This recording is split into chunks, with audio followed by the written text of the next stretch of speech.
I do expect the CBI to say sorry to me, and I want it in writing. I had been put on the LOC on the 31st of December, 6 weeks after I published my book, Price of the Modi Year. So if you say things it doesn't like, it goes after you. Using state agencies as an instrument, misusing the law illegally to go after dissent, to go after activists, to go after journalists is a norm in this country. Hello, this is Anna Isaac, and joining me today on this broadcast is Aakar Patel. He is an author and the chair of Amnesty International India. Thank you for joining us today. My For pleasure. those of you, yeah, thank you. For those of you who don't know about the events over the last couple of days, Aakar was stopped from flying out of Bengaluru airport by immigration officials because there was a lookout notice put out by the CBI. This was on April 6th. Aakar, of course, went to court, and yesterday, a court in Delhi had issued orders to the CBI to withdraw its lookout notice against him, and they also directed the CBI director to apologize to Aakar Patel. Now, with that court order in hand, he went to the Bangalore airport last night, and yet again he was prevented from flying out of the country because the CBI had not withdrawn its lookout notice against him. Now, the CBI today had filed a revision petition before the special CBI court in Delhi, and the court today has stayed the lower court's order with regard to the apology and has also directed Aakar not to fly out of the country without the court's order. So, firstly, my first question to you is, what is your next course of action? Are you planning to sort of wait out this hearing, because the hearing comes up on April 12th? So are you going to wait this out, or are you going to go back to the court seeking permission to fly out? No, I'm going to wait till the 12th, and hopefully the court will find in my favor again, as the last court did. Okay, so can you just talk us through what exactly happened last night? A repeat of what happened the night before. So the night before, I wasn't aware that I had been put on the lookout circular. The background to this is that we had been raided by the CBI. By we, I mean Amnesty India, in November 2019. And the last time that I'd spoken to the CBI was in December 2020, which is, 15 months ago.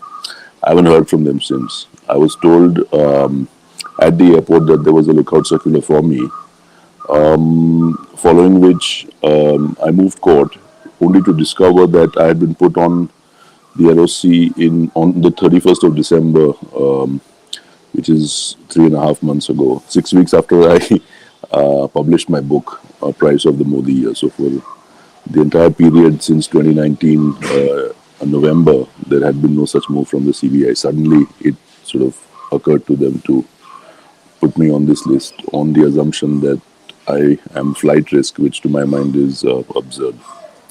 That is, so there, once I reached the airport, I was told you can't fly. The immigration officials don't really have any powers. They need to be told by the CBI that this person is okay to fly once you're on that list, and nobody in the CBI responded to them either last night or the night before. So you mentioned the fact that this lookout notice was issued a few months after your book released, and obviously you're a strident critic of the Modi government and of the Prime Minister. So did they intimate you about this lookout notice? And I mean, what is the procedure essentially? Because are they supposed to intimate you? Well, I think it's only fair that if you put somebody on this notice, they be given a chance to defend themselves. It's hardly that hardly right that you ask that somebody buys the ticket and then finds this out at the airport. The other thing is that the government knew that I was flying out. That my passport had been impounded by a court in Surat, and I moved court earlier this year after I got a series of invitations from universities in the US to speak. And the government opposed the granting of my passport. The court gave it to me nonetheless, and then I secured my visa. So the government knew that I was about to go to the US. There was no reason to ambush me, as it were, which is what really happened. So you're essentially saying that this was basically to intimidate you and target you because of this book and because of your work. I'm not saying that those are your words, but I'm saying that this is the sequence of events that the government knew I was leaving. The government should have told me that this is what we have in the offing, so that I could have moved court, and then the government could have opposed taking me off the LOC. It chose not to do so. What it chose to do is to make sure that I return from the airport 2 days running. So, were you surprised? You had this court order with you. Were you surprised to be stopped yet again? Because I mean, they I were. wouldn't say the word is surprised because I know this government quite well. But I was disappointed that given the fact that they had been ordered to quote immediately, unquote, take me off the list. They chose not to do so and they switched their phones off. There was no way for the officials at the immigration in Bangalore to get in touch with the CBI folk. And I think that was quite deliberate. So the CBI today in court mentioned the fact that they had till 4 p.m. today to comply with your order. So That's completely untrue. That's a lie. They had till 4 p.m. today to report back to the court on the fact that they had complied. They were supposed to take me off the list immediately. That is the word used in the order. okay, and you've also filed a contempt petition against the CBI. I suppose that will be heard now after the 12th when the court determines whether or not yesterday's order was right. So the lower court had, it's perhaps a first of its kind where it had directed the CBI director to apologize to a citizen, to you. So, and this is one of the pleas before the court, which is what the CBI said is they want this to be struck down because they said that they don't want these remarks on record. Well, I hope that that this court continues to find in my favor. I do expect the CBI to say sorry to me, and I want it in writing. And I hope that this court upholds what it is that the previous court said. Yeah, can you just walk us through the CBI case that's against Amnesty International?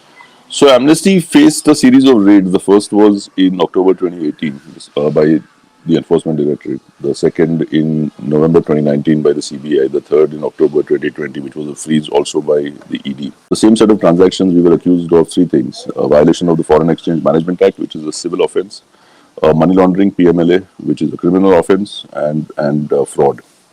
After the first set of actions in 2018, we moved High Court with a raid.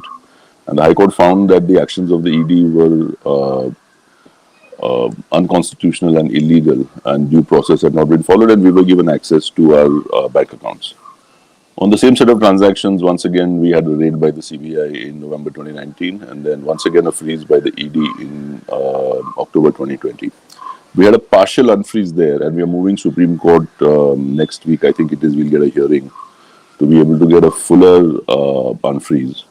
But this has to do with that case in which the CBI had raided and met me first in November 2019, and I think a few days later in December 2019, and I haven't heard from them since. The last time I spoke to the CBI was in December 2020 when they summoned me to Delhi and I went. I haven't heard from them in 15 months.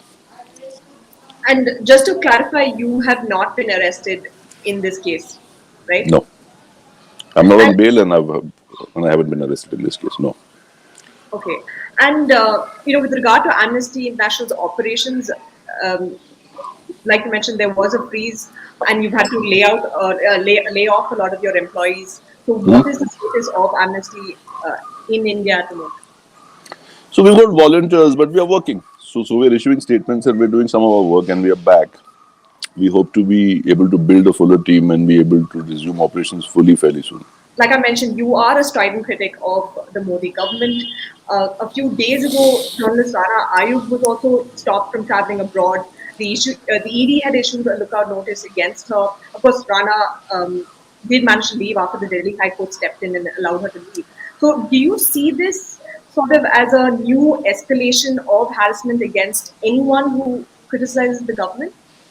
I don't think it's either new or it's an escalation. I think this is what they do. This is what this government does. That if you say things it doesn't like, it goes after you. Whether it goes after you by putting you in jail, as is the case for a lot of people in those who supported the Shine Bagh protests, who face UAPA charges, or those in the Bhima Koregaon case, who also face UAPA charges, or people like Rana Ayub, who face lesser charges but are harassed nonetheless. So using state agencies as an instrument, misusing the law illegally to go after dissent, to go after activists, to go after journalists is a norm in this country, which is why we've fallen in several rankings, many rankings around the world. Neither see India as fully free, which is something that I agree with. No, we've lost several places on the Press Freedom Index, which is also something that I agree with, and on the Rule of Law Index, which is a manifest. If you just open your eyes and look around you, what is happening around us is not something that that would happen in a normal democratic space. But I mean, do you see this as an attempt to ensure that critics don't speak abroad? Because many people who know Modi say that he does care about what leaders and media and opinion makers say about him abroad. And Some of it will just be minions being overactive. I don't think everything has to come from the top, but once the message from the top is clear, the minions will act. And I think in our part of the world, the state polity and the bureaucracy, they bend very easily and they don't need to be even instructed. So far as speaking abroad goes, I'm the first of my university talks I'm having this evening in Michigan on Zoom. So while I might not have been able to travel, they will hear me and I will speak about what is going on in this country. and finally, you do have hope that you will get justice and you will be able to fly out of the country soon. I don't just have hope, I have confidence. I've done nothing wrong. And I will win this. There is no question to my mind. All right.